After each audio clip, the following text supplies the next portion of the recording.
अब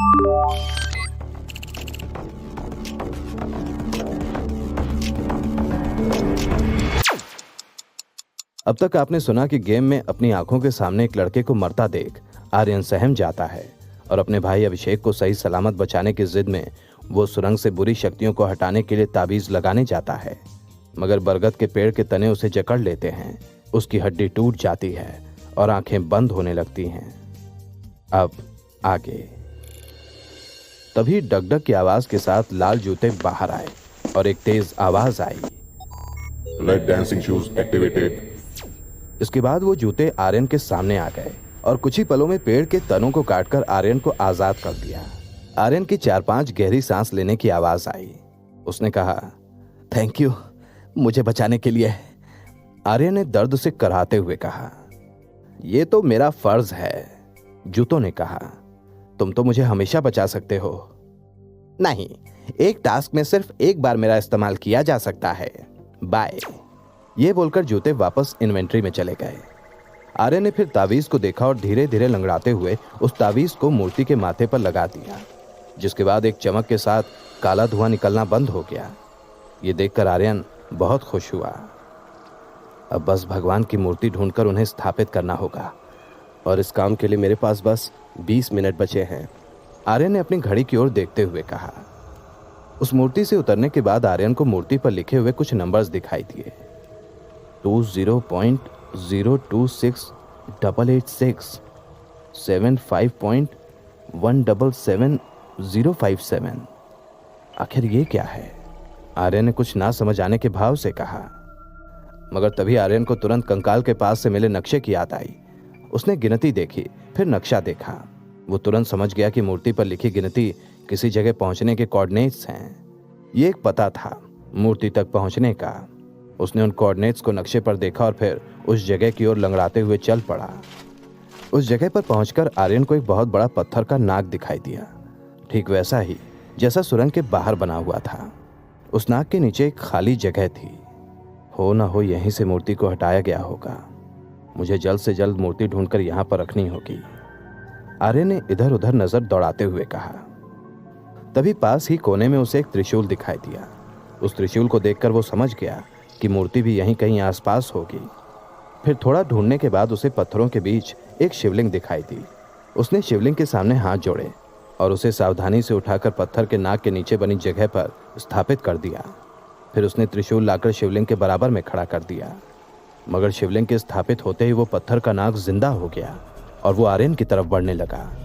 उसे कुछ समझ नहीं आ रहा था कि सब कुछ सही करने के बाद भी आखिर गलत क्या हुआ। आर्यन ने किसी तरह अपने आप को नाग के 3-4 वार से बचाया। वो जमीन पर गिर चुका था। इस बार नाग उसके सिर के पास था। उस नाग ने तभी अपना बड़ा सा मुंह खोलकर आर्यन पर हमला किया और आर्यन के मुंह से तेज चीख निकली और तभी एक तेज रोबोटिक आवाज आई, मुबारक हो, आपने अपना टास्क पूरा कर लिया। इसके लिए आपको इनाम में लाल जूतों के साथ साथ मेमोरी रीडिंग पावर दी जाती है, जिससे आप किसी भी मरे हुए व्यक्ति का अतीत जान सकते हैं और अपना अनुभव बढ़ा सकते हैं। इस टास्क के बाद आपकी डिटेल कुछ इस प्रकार है।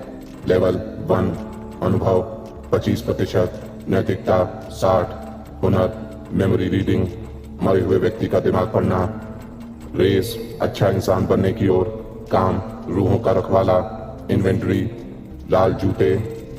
नए नियमों के मुताबिक अगर किसी की नैतिकता 60 से कम हो जाती है तो उसे मृत्यु दंड दिया जाएगा, या फिर हमारी तरफ से दिए गए टास्क पूरा करके नैतिकता पूरी करनी होगी। अगर कोई सवाल हो तो आप पूछ सकते हो। नैतिकता क्या करने से बढ़ेगी और क्या करने से कम हो सकती है? आर्यन ने तपाक से सवाल पूछा। कोई भी ऐसा काम जिससे किसी को नुकसान होता है, या फिर किसी का दिल दुखता है, या फिर सामाजिक नियम टूटते हैं, उनसे आपकी नैतिकता कम हो सकती है। हर बार एक अनैतिक काम पर अपराधी के कम से कम 3 और ज्यादा से ज्यादा 10 नंबर कम हो जाएंगे। उसी तरह अगर आप खुद की ना सोचकर दूसरों की भलाई का सोचते हैं, उन्हें खुशी देते हैं, तो आपकी नैतिकता बढ़ सकती है कम से कम 2 और ज्यादा से ज्यादा 8। और लेवल कैसे बढ़ाया जा सकता है? अनुभव 100% होने पर आप अगले लेवल पर पहुंच सकते हो। आज के लिए इतना ही। आपको 2 घंटों का समय दिया जाता है। अगले टास्क के लिए तैयार रहें। फिर अगले ही पल आर्यन ने खुद को रूम में पाया। गेम से वापस आने के बाद भी आर्यन की सांसें तेज चल रही थीं। पहली बार उसने मौत को इतने करीब से देखा था। वो पलंग से लंगड़ाते हुए उठा। उसे तभी एहसास हुआ कि उसका पैर तो बिल्कुल ठीक है, वो बस गेम में टूटा था। फिर आर्यन शीशे के सामने जाकर खड़ा हो गया। उसने देखा कि जो चोट उसको गेम में आई थी वो पूरी तरह से उसके शरीर से गायब हो चुकी थी। यहां तक कि उसका शरीर और चेहरा भी पहले जैसा हो गया था, या यूं कहना बेहतर होगा कि वो समीर से वापस आर्यन बन चुका था। वो तुरंत कपड़े बदलकर सिमरन से मिलने चला गया। वो उसे सब कुछ बता देना चाहता था। एक वही तो थी जिससे वो खुलकर बातें कर सकता था, अपनी हर बात दिल खोल कर सकता था। करोल बाग के छोटे से कैफे में बैठे आर्यन सिमरन का इंतजार कर रहा था। फिर सिमरन के आते ही दोनों गले मिले और टेबल पर बैठ गए। उसके बाद उन्होंने 2 कॉफी का ऑर्डर दिया। मुझे तुम्हें कुछ बताना है, आर्यन ने हिचकिचाते हुए कहा। पहले तुम ये बताओ कि पिछले 3 दिनों से तुम गए कहाँ थे? पता है कितना परेशान हो गई थी मैं। पहले अभिषेक और फिर तुम, सिमरन ने चिंता जताते हुए कहा। 3 दिन?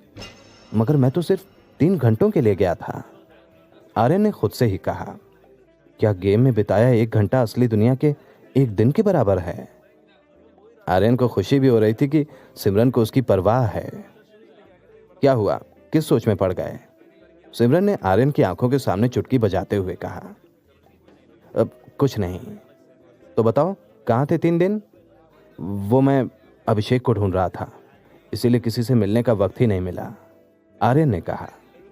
ओह, कुछ पता लगा क्या अभिषेक का? नहीं, अभी तो नहीं, आर्यन ने सिमरन की ओर देखे बिना ही कहा। तुम कुछ बताने वाले थे?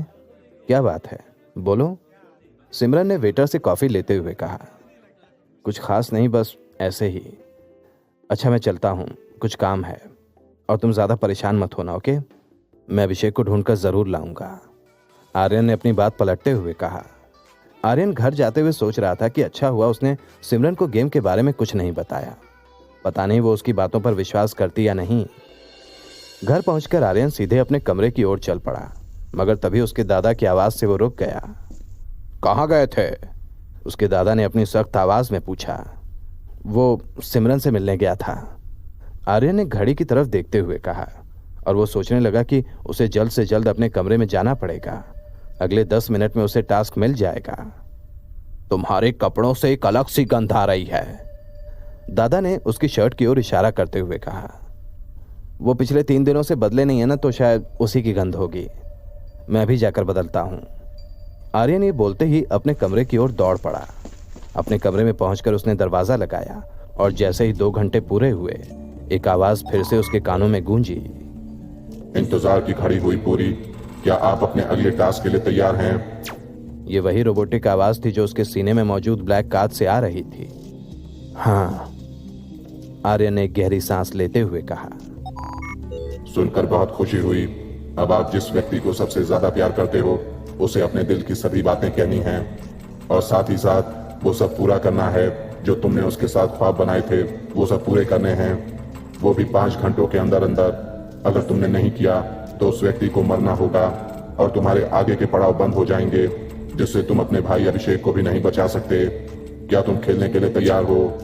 अगर मैं ना कहूं तो तुम्हारे साथ साथ तुम्हारे परिवार को भी मरना होगा। बाकी फैसला तुम्हारे हाथ में है। ठीक है, मैं तैयार हूं। मुबारक हो, अगले 3 घंटों में आपका टास्क शुरू हो जाएगा। इस टास्क के बारे में सुनकर आर्यन के हाथ पांव फूल गए। वो सिमरन से ही बहुत प्यार करता था, और अब वो कैसे सिमरन को ये सब बताएगा? और उससे भी बड़ी बात की उसके साथ उसे वो सब कुछ करना है जो उसने ख्वाबों में सोचा था। अगर मैंने ये सब नहीं किया तो सब मर जाएंगे, और अगर किया तो ये अभिषेक के साथ साथ सिमरन के साथ भी धोखा होगा, और ऐसा करने पर मेरी नैतिकता कम हो जाएगी, जिससे मुझे मरना पड़ेगा। आर्यन ने परेशान होकर इधर उधर घूमते हुए खुद से कहा। इससे पहले कि टास्क शुरू हो जाए मुझे सिमरन को सब कुछ बताना होगा। ये सोचते हुए आर्यन ने तुरंत सिमरन को फोन मिला दिया। हेलो सिमरन, मुझे तुमसे बहुत जरूरी बात करनी है, जल्दी से मेरे घर पर आ जाओ। आर्यन ने यह सब एक ही सांस में बोल दिया। मैं तो अभी पुलिस स्टेशन आई थी, कुछ देर बाद आ जाऊं? सिमरन ने धीमी आवाज में कहा। नहीं, तुम्हें अभी आना पड़ेगा, अभिषेक की गुमशुदगी के बारे में कुछ बताना है। आर्यन ने यह बोलकर तुरंत फोन रख दिया और एक गहरी सांस ली। फिर 30 मिनट बाद सिमरन तेज कदमों से आर्यन के कमरे में आई और तुरंत बोल पड़ी। बताओ, क्या कह रहे थे तुम? सिमरन ने फूलती हुई सांस से कहा, पहले तुम यहां बैठो और मेरी बात ध्यान से सुनना। आर्यन ने सिमरन को बेड पर बिठाते हुए कहा, वो जो अभिषेक का दिया हुआ पार्सल तुम लेकर आई थी ना, उसमें एक चिट्ठी और एक कार्ड था। उस कार्ड के जरिए मुझे एक टास्क मिला था कि अगर एक सुरंग में मैंने 3 घंटे तक खुद को जिंदा रख लिया तो अभिषेक को ढूंढ लूंगा, और उसे ढूंढने के लिए मुझे कुल 7 पड़ाव पूरे करने हैं। मैं पिछले 3 दिनों से सुरंग में ही टास्क पूरा कर रहा था। अभिषेक ने सिमरन से आंख मिलाए बिना कहा, तो अभिषेक मिला क्या तुम्हें? सिमरन ने उत्सुकता से पूछा। अभी नहीं, पर मुझे आज एक और टास्क पूरा करना है जिससे मैं अभिषेक को बचाने के लिए अगले पड़ाव पर पहुंच सकता हूं, और यह टास्क तुम्हारी मदद के बिना नहीं हो सकता। आर्यन ने कहा। क्या है वो टास्क? सिमरन ने तुरंत पूछा। जिसे मैं सबसे ज्यादा प्यार करता हूं, उसके साथ मुझे वो सब कुछ करना होगा जो मैंने उसके साथ करने का अपने ख्वाबों में सोचा था। आर्यन ने हिचकिचाते हुए कहा, तो इसमें मेरी क्या जरूरत? सिमरन ने शक की निगाह से देखते हुए कहा, मैंने तुमसे कभी कहा नहीं, पर स्कूल के समय से मैं तुमसे बहुत प्यार करता हूं। जब हम 10वीं क्लास में थे तब मुझे पता चला कि अभिषेक भी तुमसे प्यार करता है, इसीलिए मैंने तुमसे ये बात कभी कही नहीं। आर्यन ने दबी सी आवाज में कहा, तुम्हारा दिमाग तो ठीक है ना? जानते भी हो तुम क्या कह रहे हो? सिमरन ने आर्यन पर चिल्लाते हुए कहा, मैं क्या कर सकता हूं? टास्क मिला है मुझे तुम्हारी इस गेम वाली बात पर पहले ही भरोसा नहीं हो रहा था, और अब तो बिल्कुल भी नहीं।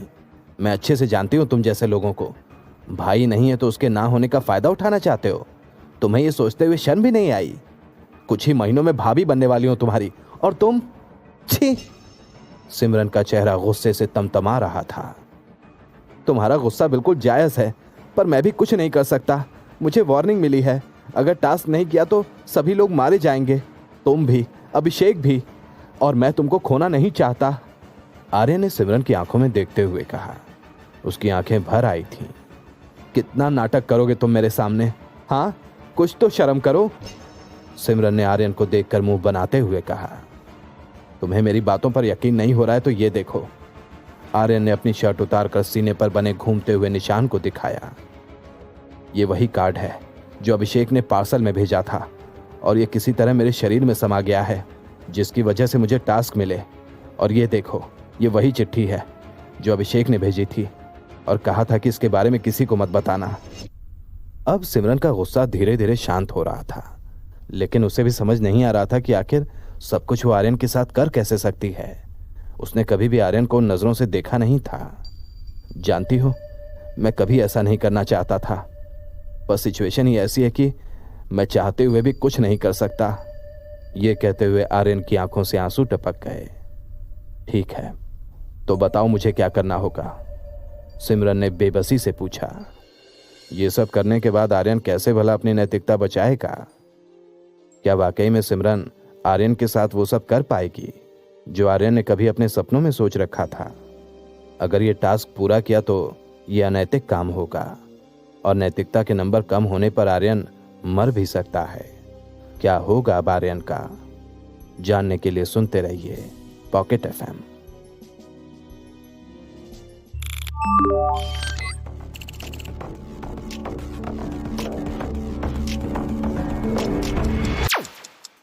अब तक हमने सुना कि आर्यन को अगला टास्क मिलता है। उसे सिमरन के साथ वो सब करना है जो उसने पहले कभी सोचा था। सिमरन भी बड़ी मुश्किल से आर्यन के साथ टास्क करने के लिए तैयार हो गई। अब आगे। दिल्ली शहर के ओखला में बसे क्राउन प्लाजा होटल के दरवाजे पर एक काले रंग की चमचमाती कार रुकती है। एक नौकर तभी दौड़ता हुआ आता है और कार का दरवाजा खोलता है।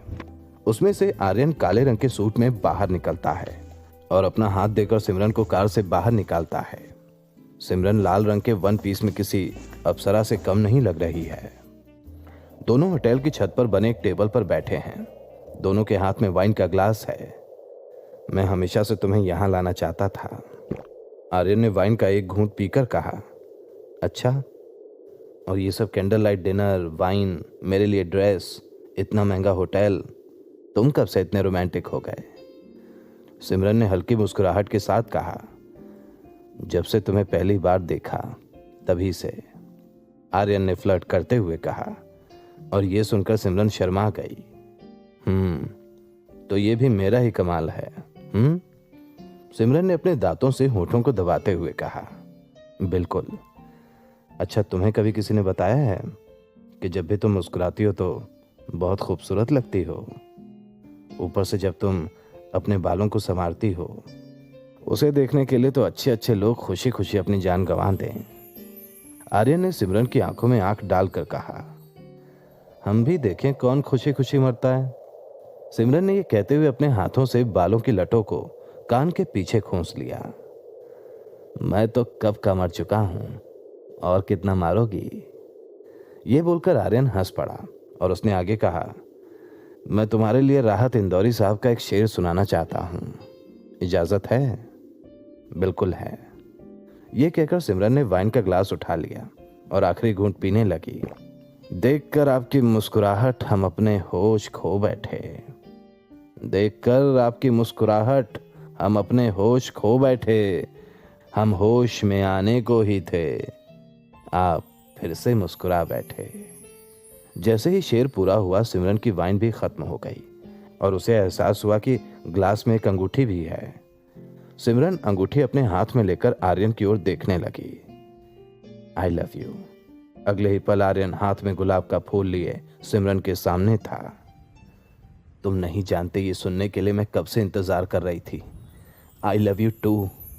सिमरन ने आर्यन के हाथ से गुलाब का फूल लेते हुए कहा और फिर दोनों ने एक दूसरे को गले लगा लिया। आर्यन जानता था कि सिमरन को समुद्र बहुत पसंद है। जब भी वो सिमरन से बात करता तो सिमरन अपनी बातों में समुद्र का जिक्र जरूर किया करती थी। उसे रात के वक्त समुद्र के पास होने वाली खामोशी पसंद थी। मेरे पास तुम्हारे लिए एक तोहफा है, आर्यन ने अपनी जेब से एक कागज निकालते हुए कहा। क्या? सिमरन ने जानना चाहा। मुंबई की 2 टिकट। हम अभी इसी वक्त मुंबई जा रहे हैं और आराम से रात भर समुद्र के किनारे बैठेंगे। उसने सिमरन का चेहरा अपने हाथों की हथेलियों में लेते हुए कहा। फिर कुछ ही देर बाद दोनों फ्लाइट लेकर मुंबई शहर पहुंच गए। कहते हैं कि मुंबई शहर कभी सोता नहीं है। जब पूरा देश सो रहा होता है तब मुंबई शहर में जश्न मनाया जा रहा होता है।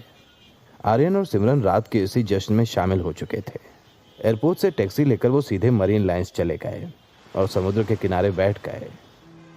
ये समुद्र की आवाज कितना सुकून देती है ना, सिमरन ने एकटक समुद्र की ओर देखते हुए कहा। मुझे तो तुम्हारी आवाज सुकून देती है, आर्यन ने फिर से फ्लर्ट करने के अंदाज में कहा। प्लीज आर्यन, सिमरन ने शर्माते हुए कहा। फिर थोड़ी देर उन दोनों के बीच खामोशी रही। सिमरन चुपचाप समुद्र को देख रही थी और आर्यन सिमरन की तरफ देख रहा था। तेज हवा से सिमरन के सारे बाल बिखर गए थे। आर्यन ने तभी अपनी उंगलियों से उसके बालों को ठीक कर दिया। जब सिमरन को इसका एहसास हुआ तो वो आर्यन को देखकर हल्की सी मुस्कुरा दी। फिर आर्यन ने धीमे धीमे अपना हाथ सिमरन के हाथों पर रख दिया। सिमरन ने अपने हाथों को देखा, फिर आर्यन को देखा और वापस सामने की ओर देखने लगी। आर्यन ने सिमरन का हाथ अपने हाथों में लिया और उन्हें चूम लिया। वादा करो तुम मुझे कभी छोड़कर नहीं जाओगी, आर्यन ने सिमरन के हाथ को अपने सीने से लगाकर कहा। कभी नहीं, ये कहकर सिमरन की आंखों में आंसू भर आए।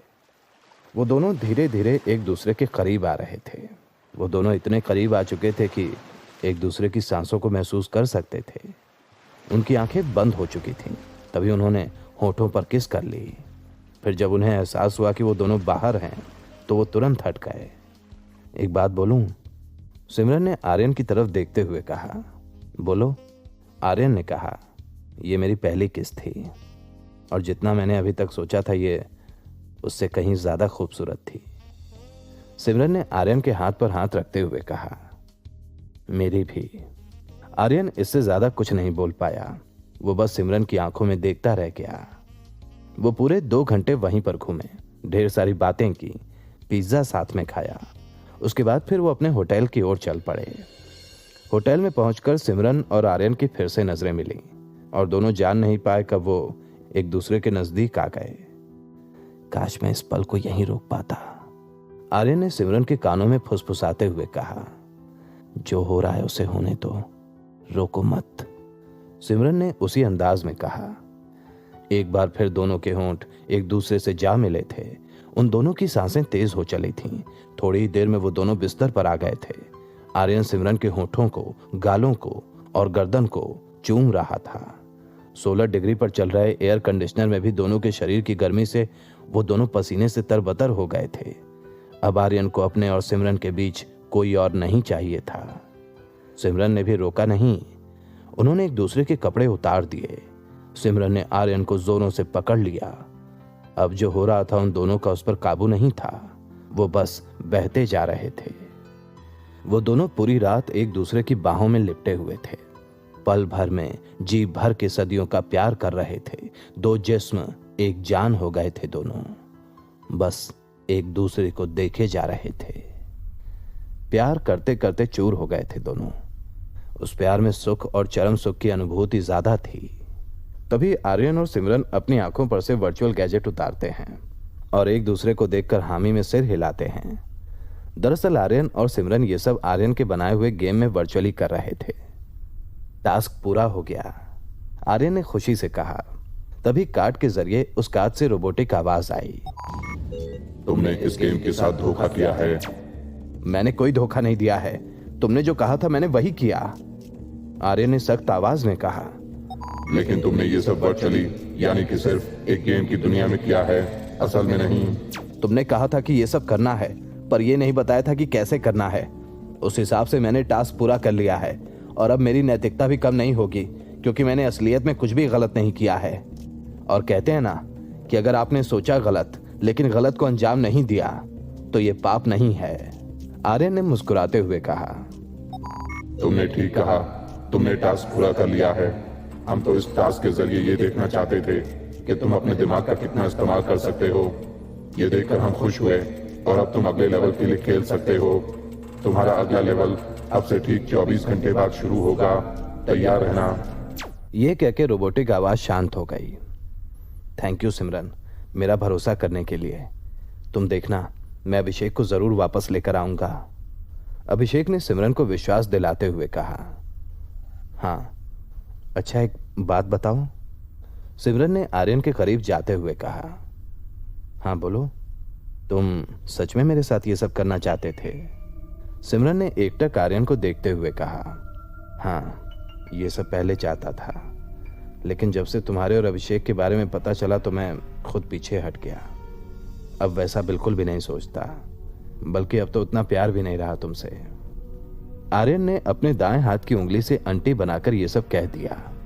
अक्सर जब भी कोई झूठ बोलना होता तो आर्यन अपने दाएं हाथ की उंगलियों से अंटी बना लेता था। मेरी आंखों में देखकर कहो, सिमरन ने आर्यन को अपनी ओर करते हुए कहा। कहा ना, अब नहीं करता। आर्यन ने अपनी उंगलियों से और तेज अंटी चढ़ा ली और सिमरन की तरफ देखे बिना ही कहा। थोड़ी देर कमरे में खामोशी छाई रही। फिर सिमरन की आवाज आई। मैं चलती हूं, कुछ काम है और पुलिस स्टेशन भी जाना है। अभिषेक की कोई खबर मिले तो जरूर बताना। सिमरन कमरे के दरवाजे तक पहुंची ही थी कि तभी वहीं रुककर वापस आर्यन के पास आई और उसे गले लगाकर कहने लगी, अपना ख्याल रखना। इसके बाद वो फिर चली गई। रात हो चली थी। आर्यन अपने दिन भर की थकान दूर करने के लिए बाहर सड़क पर टहलने चला गया। सड़क पर पहले के मुकाबले आज ज्यादा भीड़ नहीं थी। आर्यन चलते चलते सुनसान सड़क पर पहुंच गया। तभी अचानक उसके सामने एक कार आकर रुकी। उसमें से 3 लोग निकलते हैं जिन्होंने काले रंग का मुखौटा पहना हुआ था और वो आर्यन का चेहरा कवर कर उसका अपहरण कर लेते हैं। कौन हो तुम लोग और मुझे कहां लेकर जा रहे हो? मेरे हाथ क्यों बांध रखे हैं? आर्यन ये सब बिना रुके बोले जा रहा था। वो किसी तरह अपने हाथ को खोलने की कोशिश करता रहा मगर खोल नहीं पाया। फिर थोड़ी देर बाद गाड़ी रुकी और वो लोग आर्यन को निकालकर ले जाने लगे। वो उसे एक बड़े से हॉल में लेकर गए। हॉल खाली होने की वजह से वहां पर सभी की आवाजें गूंज रही थीं। कोई है? कोई है? प्लीज मेरी मदद करो। तुम मुझे क्यों लेकर जा रहे हो? मैंने क्या किया है? आर्यन उन लोगों से अपने आप को छुड़ाने की कोशिश करने लगा। तभी आर्यन को एक बेड पर लिटाया गया और उसके हाथ पैरों को बेड से ही बांध दिया गया। वो अब हिल भी नहीं सकता था। एक बड़ा सा कपड़ा उसके मुंह में घुसा दिया गया था। एक बड़ा सा बल्ब अब ठीक उसके चेहरे के ऊपर जल रहा था। आर्यन सोच रहा था कि आखिर उसने किया क्या है। तभी एक व्यक्ति ने उसके मुंह से कपड़ा निकाला और उसे पानी पिलाने लगा। पानी पीने के बाद आर्यन जोरों से बोला, आखिर तुम्हें चाहिए क्या? जो हमें चाहिए वो हम ले लेंगे। आर्यन को एक भारी सी आवाज सुनाई दी, तुम मुझे छोड़ दो, जितने पैसे चाहिए मैं तुमको दिलवा दूंगा, बस मुझे छोड़ दो।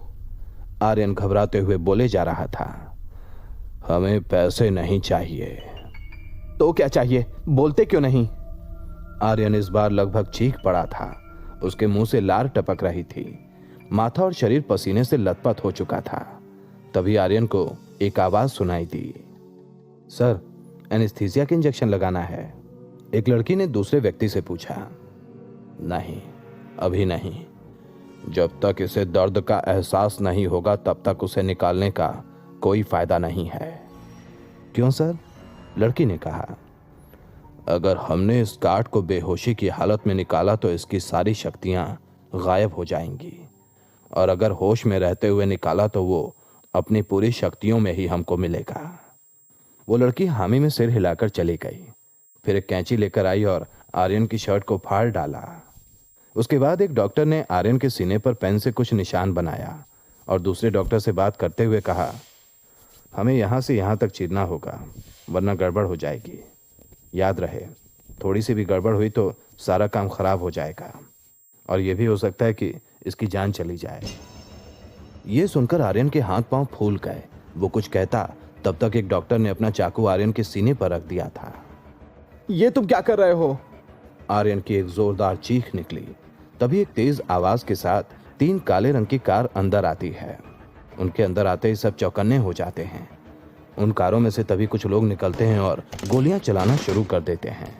जिन लोगों ने आर्यन को पकड़ रखा था उनमें से 3 लोग वहीं पर मारे जाते हैं और बाकी के 4 लोग भागने में कामयाब हो जाते हैं।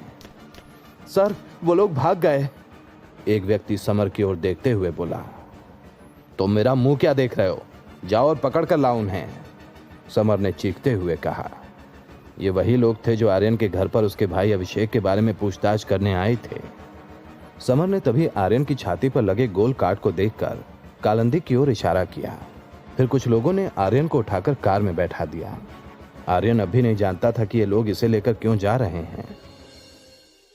आखिर समर और कालंदी आर्यन को लेकर कहां जाएंगे? क्या आर्यन इन लोगों से अपनी जान बचा पाएगा?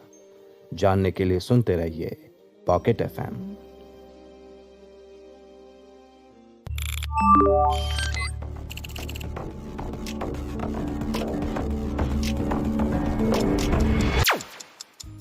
अब तक हमने सुना कि कैसे आर्यन अपने दिमाग का इस्तेमाल करके गेम में सिमरन के साथ वो सब करता है जो वो करना चाहता था और टास्क पूरा करता है, लेकिन अपनी नैतिकता भी कम नहीं होने देता। उसके बाद जब वो बाहर टहलता है तो कुछ लोग उसका अपहरण कर लेते हैं और उसके सीने से उसका कार्ड निकालने की तैयारी करते हैं, लेकिन तब तक समर और कालंदी आकर आर्यन को बचा लेते हैं और अपने साथ ले चलते हैं। अब आगे। एक लग्जरियस कार में लाने के बाद आर्यन की आंखों पर बंधी पट्टी खोली जाती है। जैसे ही आर्यन समर को अपने बराबर में बैठे देखता है वो हैरान हो जाता है। समर के हाथ में वाइन का ग्लास है। वो आर्यन से भी वाइन लेने के लिए पूछता है, मगर आर्यन मना कर देता है। आप तो डिटेक्टिव है ना? आर्यन ने कुछ याद करते हुए कहा। तुमने मुझे सही पहचाना, पर हम डिटेक्टिव नहीं बल्कि सुरक्षा समिति के लोग हैं। हम डेथ एक्सप्लोरर गेम के लिए काम करते हैं। फिर आपको तो सभी लेवल के बारे में पता होगा, मुझे कुछ बता सकते हो आप? आर्यन ने उम्मीद जताते हुए पूछा। हमें सभी लेवल के बारे में नहीं पता होता, समर ने अपनी गंभीर आवाज में कहा। वो लोग कौन थे जो मुझे मारना चाहते थे? वो डेथ एक्सप्लोरर के शैतान थे, समर ने कहा। मतलब? आर्यन को कुछ समझ नहीं आ रहा था कि आखिर चल क्या रहा है। मतलब जिस तरह सतयुग में दुनिया के एक हिस्से में भगवान और अच्छे इंसान एक हिस्से में और दूसरे में शैतान रहते थे, उसी तरह डेथ एक्सप्लोरर गेम की दुनिया में एक हिस्से में हम लोग और दूसरे हिस्से में शैतान रहते हैं, समर ने समझाते हुए कहा। तो वो मुझे मारना क्यों चाहते थे? वो तुम्हारा कार्ड निकालना चाहते थे। ताकि तुम दोबारा गेम में वापस ना जा पाओ, क्योंकि तुम स्ट्रांग प्लेयर हो और आगे जाकर उनके लिए मुसीबत खड़ी कर सकते हो। समर ने कहा। अभी आप मुझे कहाँ लेकर जा रहे हैं? आर्यन ने कार से बाहर सड़कों की ओर देखते हुए कहा। हमारे ऑफिस। क्यों? आर्यन ने तुरंत समर की ओर देखते हुए कहा। बहुत ज़रूरी बात है, ऑफिस पहुंचकर बताता हूं। समर ने अपने हाथ की वाइन को देखते हुए कहा। फिर गाड़ी जब साकेत के एक मॉल के सामने जाकर रुकी तो आर्यन हैरान हो गया और सोचने लगा, इनका ऑफिस मॉल के अंदर है। इसके बाद फिर अगले ही पल वो लोग कार से उतरकर उसके पीछे बने 2 पेड़ों के पास जाकर खड़े हो गए। समर ने तभी अपनी जेब से एक मोबाइल निकाला और उस पर कुछ नंबर लिखे। तभी अचानक उन 2 पेड़ों के बीच में एक ट्रांसपेरेंट दरवाजा बन गया और आर्यन समर के साथ उस दरवाजे में घुस गया। दूर तक एक लंबा कॉरिडोर था। आसपास कमरे बने थे, पर वो दोनों सीधे चले जा रहे थे। आर्यन आसपास नजर घुमाकर जगह का मुआयना कर रहा है। तभी आर्यन और समर अंत में बने दरवाजे में घुसते हैं। अंदर घुसते ही आर्यन की आंखें फटी की फटी रह जाती हैं। करीब 200-300 लोग लाइन से अपने लैपटॉप के आगे बैठे काम कर रहे थे और हर लैपटॉप की स्क्रीन पर कोई ना कोई व्यक्ति था जो शायद गेम के लेवल पर नजर रख रहा था। ये लोग बस उन्हें यहां से देख सकते थे। आर्यन समर के ऑफिस में उसकी टेबल के सामने चुपचाप बैठा था। मैंने तुम्हारे घर पर कहा था कि गायब होने का अगला नंबर तुम्हारा हो सकता है, पर तुमने सुना नहीं और हमसे झूठ भी बोला कि अभिषेक ने तुम्हें कुछ नहीं दिया। ये तो अच्छा है कि हमने तुम्हारे ऊपर नजर रखी हुई थी, वरना आज तुम जिंदा नहीं बच पाते। समर ने हल्के गुस्से में आर्यन से कहा। मुझे इस चीज का बिल्कुल भी आइडिया नहीं था। आप ये बताओ कि अभिषेक के बारे में कुछ पता चला क्या? अभी तक तो नहीं, समर ने शांत भाव से कहा। आपके पास तो इतने सारे लोग काम करते हैं, इनमें से किसी को बोल दो कि वो अपने लैपटॉप में चेक कर लेंगे कि अभिषेक कैसा है। आर्यन ने रिक्वेस्ट करते हुए कहा। हम तुमसे पहले ही अभिषेक को ढूंढ रहे हैं। जो व्यक्ति यहाँ पर लैपटॉप पर अभिषेक की निगरानी कर रहा था वो भी पिछले 6 दिनों से गायब है। हमारी छानबीन चल रही है, पर अभी तक कुछ पता नहीं चला। तो क्या कुछ नहीं हो सकता? आर्यन को अपनी उम्मीद टूटती हुई नजर आ रही थी। ये सब बातें बाद में, तुम्हारे अगले टास्क से पहले तुम्हें ये ज्वाइन भी कराना है। मेरे पीछे पीछे आओ। समर अपनी कुर्सी से उठकर बाहर जाने लगा। आर्यन भी उसके पीछे पीछे ही था। फिर समर आर्यन को एक कमरे में ले गया। शुरू में तो वो कमरा पूरा खाली लग रहा था, बस बीच में एक बड़ी सी कुर्सी रखी हुई थी। मगर जैसे ही कमरे में लाइट जली तो उसने देखा कि चारों तरफ बड़ी बड़ी स्क्रीन लगी हुई थी और ढेर सारे बटन थे। आर्यन उस कमरे को बस एक टक देखता ही रह गया। आर्यन को फिर बीच में रखी कुर्सी पर बैठाया गया। एक टोपी जिस पर तार लगा हुआ था वो आर्यन को पहनाया गया। कुछ तार उसके हाथों पर चिपकाए गए। फिर थोड़ी देर की प्रोसेसिंग के बाद आर्यन के फिंगरप्रिंट्स लिए गए, उसके आई प्रिंट्स लिए गए और फिर उसे दूसरे कमरे में लेकर गए। यहाँ पर तुम्हें डिपार्टमेंट में पोजीशन दी जाएगी। उस लाल घेरे में जाकर खड़े हो जाओ। समर ने उंगली से इशारा करते हुए बताया। आर्यन उस घेरे में जाकर खड़ा हो गया। उसके ऊपर से हरे और लाल रंग की लाइट पड़ने लगी। फिर सामने लगी स्क्रीन पर कुछ लिखा हुआ आया। मुबारक हो, आपको इस डिपार्टमेंट में रूहों के रखवाले के रूप में चुना गया है। समर ये देखकर बहुत खुश हुआ, लेकिन अगले ही पल शांत होकर उसे बताने लगा। तुम्हारे इस काम के बारे में किसी को भी पता नहीं लगना चाहिए। तुम्हारा आईडी कार्ड जाते हुए मिल जाएगा। और सबसे ज़रूरी बात, अब से 18 घंटों बाद तुम्हारा अगला लेवल है। वो लेवल बहुत ही खतरनाक है।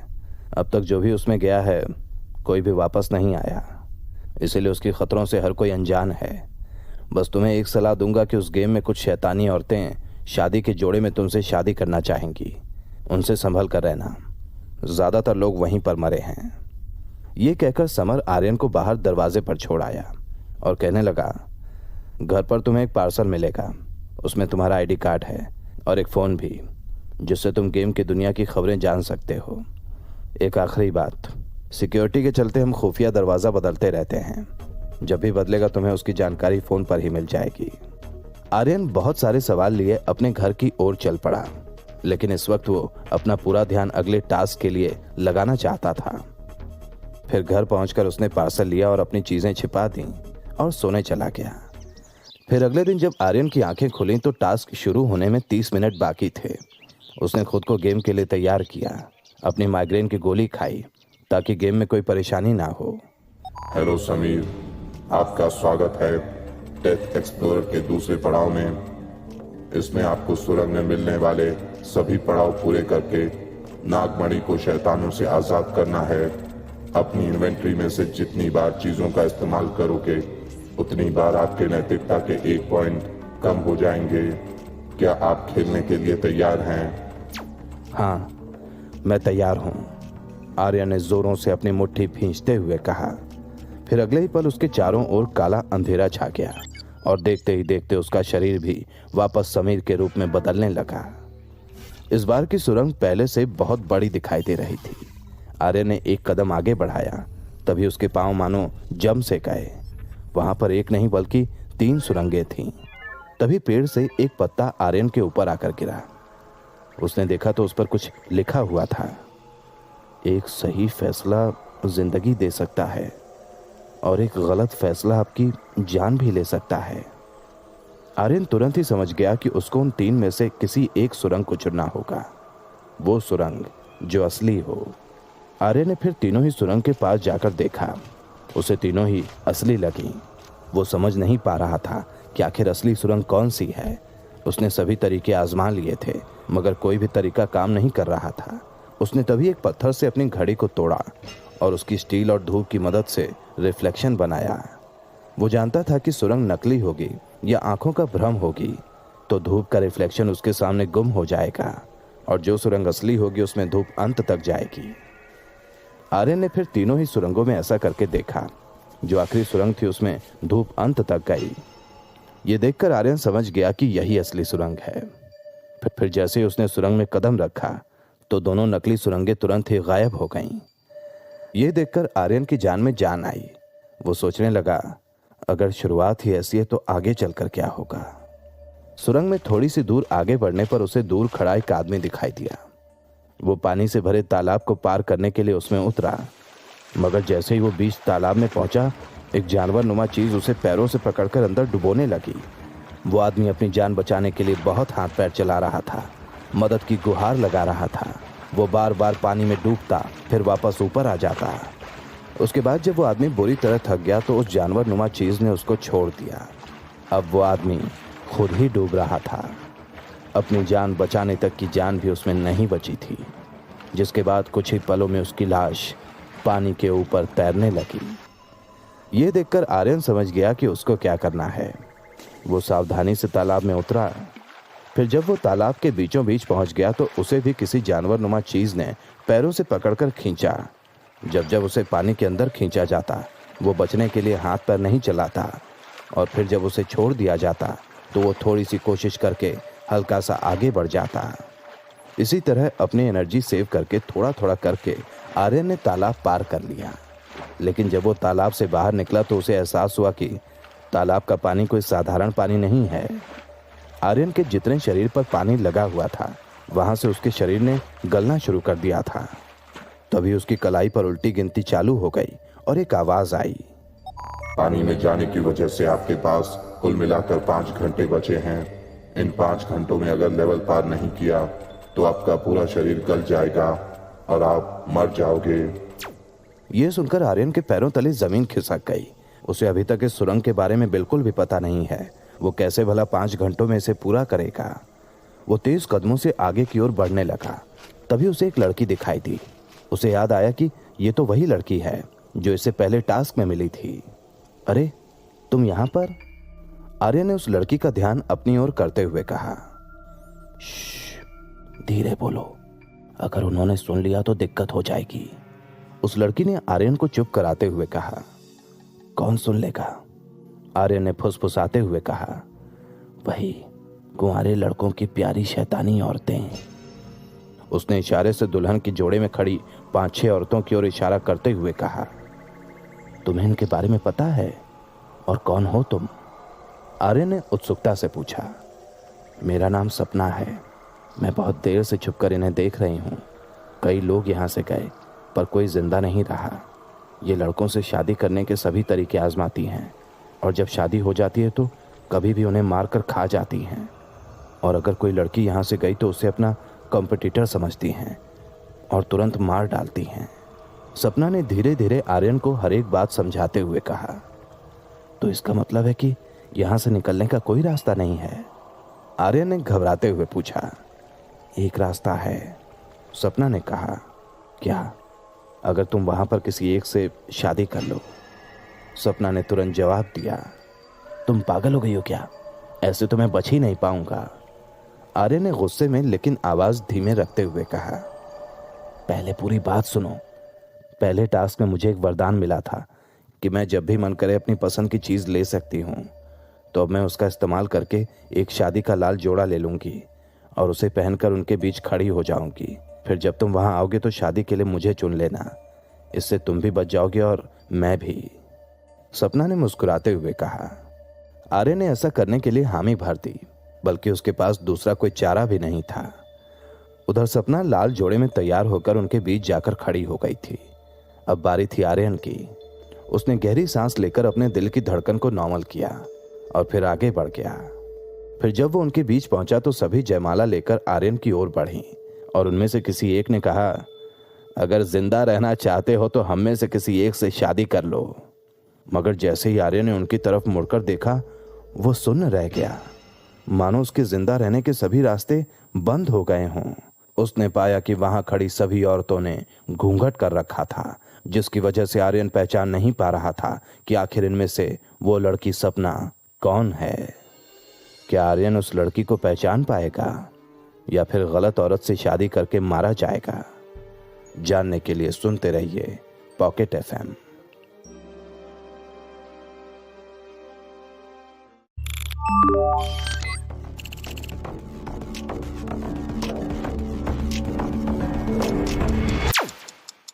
अब तक हमने सुना कि कैसे समर और कालिंदी आर्यन को बचाते हैं और अपने खुफिया ऑफिस में लेकर जाते हैं। वहां पर उसे नौकरी दी जाती है। फिर जब उसका अगला टास्क शुरू होता है तो गेम में उसे पहले टास्क वाली लड़की सपना मिलती है, जो शैतानी औरतों से बचकर निकलने की तरकीब बताती है। मगर जब आर्यन वहां से गुजरता है तो चौंक जाता है, क्योंकि सभी ने एक तरह का शादी का लाल जोड़ा पहना होता है और सभी के चेहरे पर घूंघट है। अब आगे।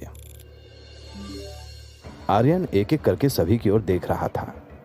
कहाँ है? अगर कोई इशारा कर दे तो मैं समझ भी जाऊं। आर्यन ने मन ही मन कहा। तुम हम में से किससे शादी करना चाहते हो?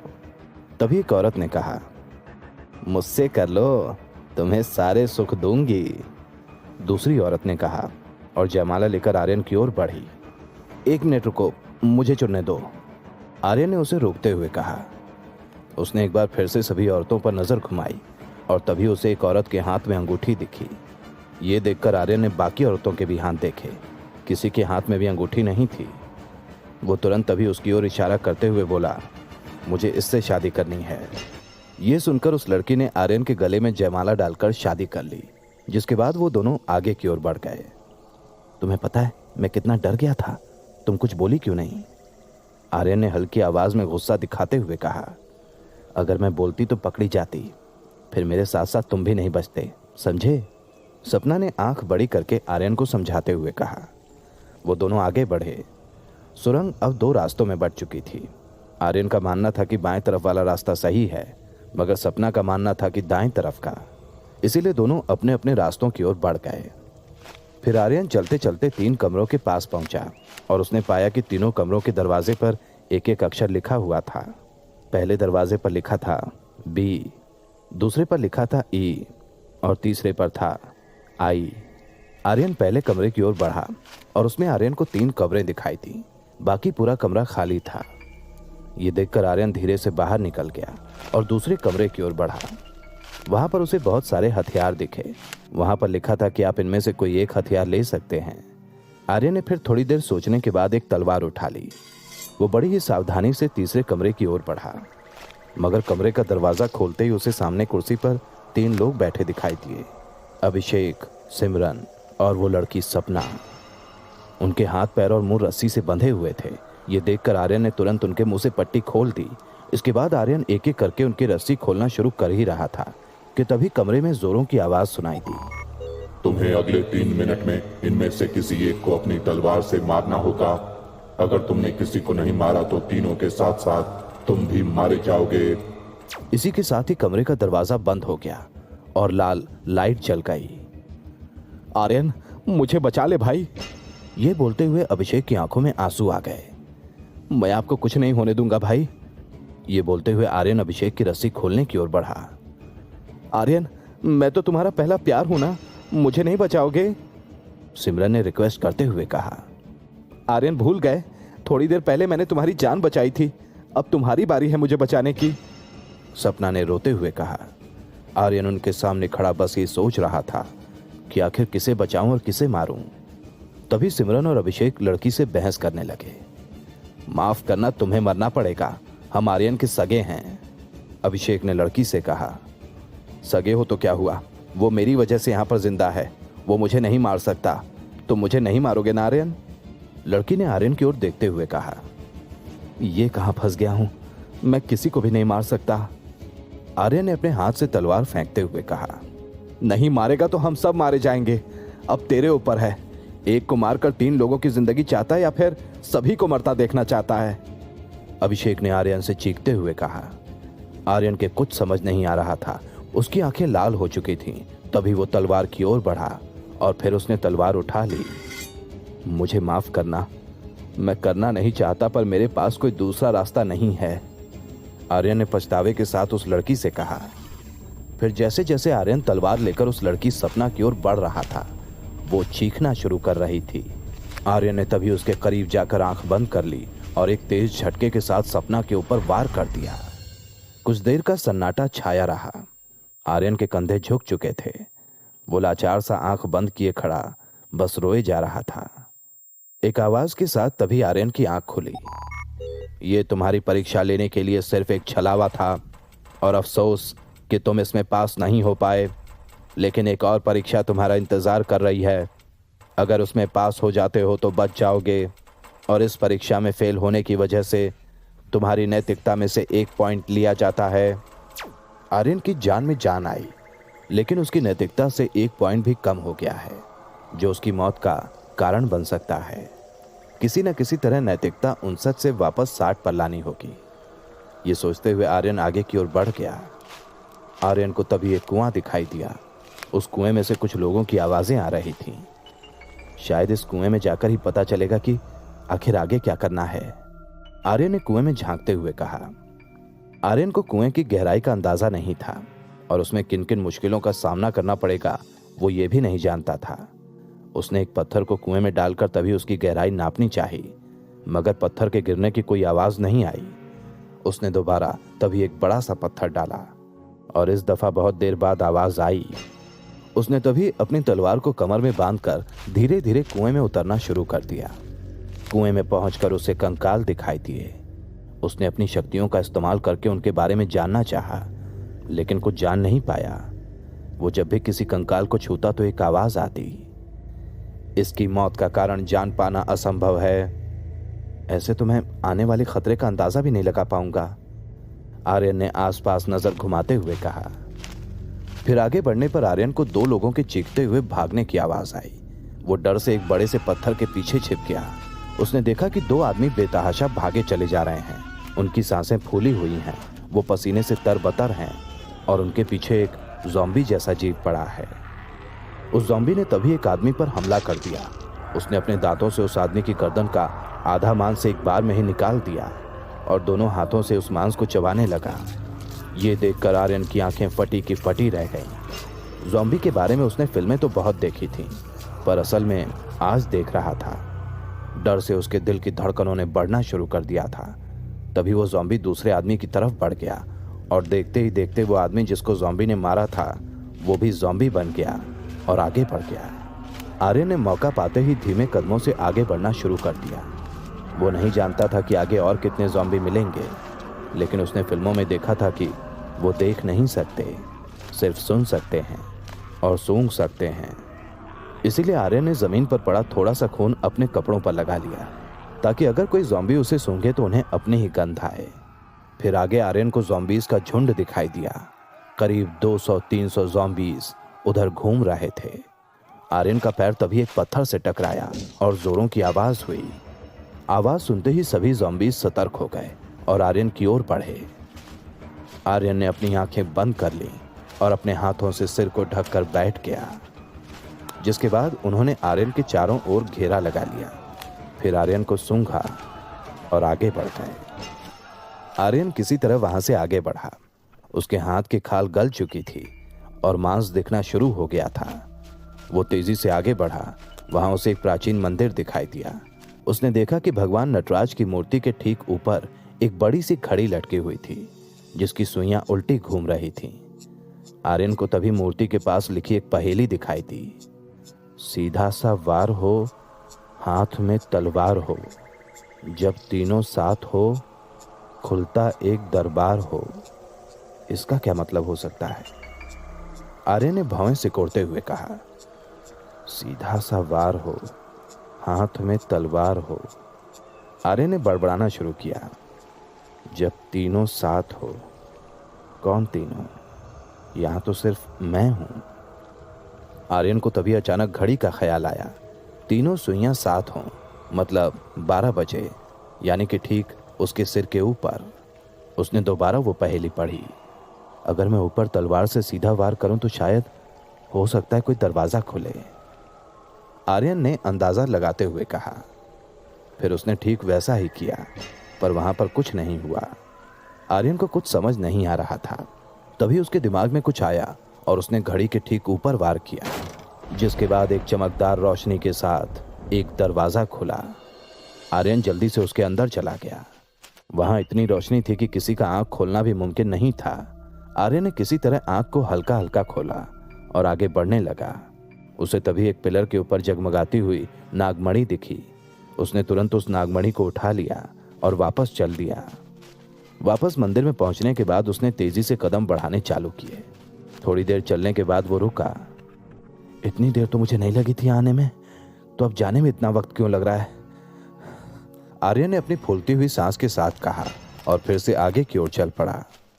फिर करीब 1 घंटा चलने के बाद उसे एहसास हुआ कि वो पिछले 1 घंटे से एक ही जगह पर घूम रहा है, लेकिन रास्ता तो बिल्कुल सीधा था, तो वो एक ही जगह पर कैसे घूम सकता है?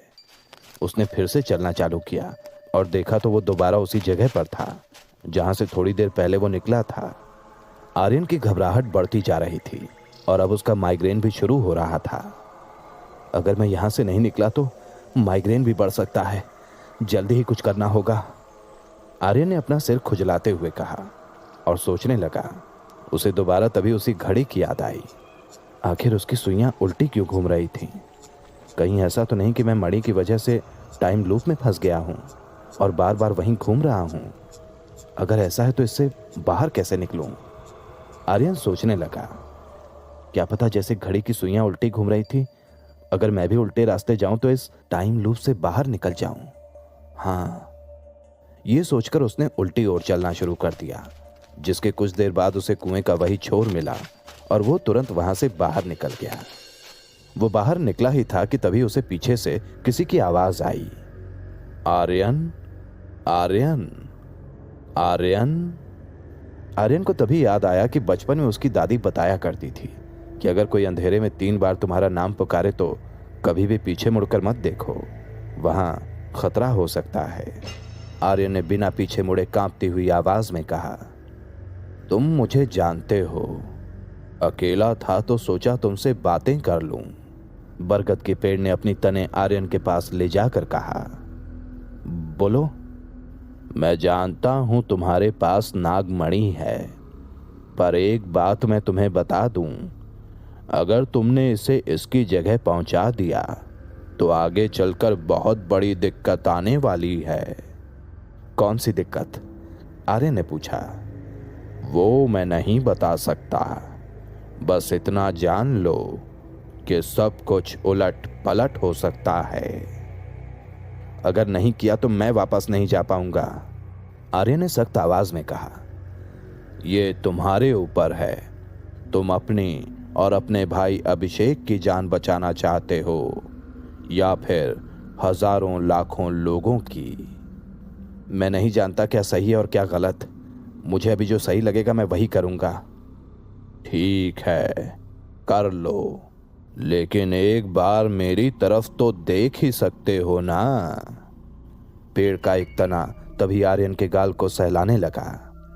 नहीं, मैं जानता हूं कि मेरे मुड़ने पर तुम मुझे मार डालोगे और नागमणि लेकर वापस उसी जगह पहुंचा दोगे। आर्यन ने कहा, बहुत चालाक हो, तुम्हें कैसे पता चला? पेड़ ने हंसते हुए कहा, सामने पड़े कंकाल का दिमाग पढ़ा, पता चला जो भी नागमणि लेकर आता है तुम उसे मार डालते हो।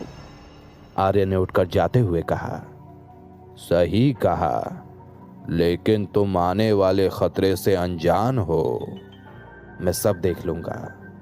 आर्यन ये बोलकर आगे बढ़ गया। आर्यन फिर वापस उन तीनों में से पहले वाले कमरे की ओर गया। फिर उसने बीच वाली कब्र के ऊपर बने खांचे में नागमणि को रख दिया। नागमणि रखते ही उनमें से 2 कब्रें गायब हो गईं। आर्यन ने तभी देखा कि उसके शरीर का गलना रुक चुका था। फिर उसने आखिरी बची कब्र को खोलकर उसमें रखे कंकाल का दिमाग पढ़ना शुरू किया। जैसे ही उसने कंकाल को छुआ तो धीरे धीरे कंकाल इंसान में बदलने लगा और फिर खड़ा होकर आर्यन की ओर बढ़ा।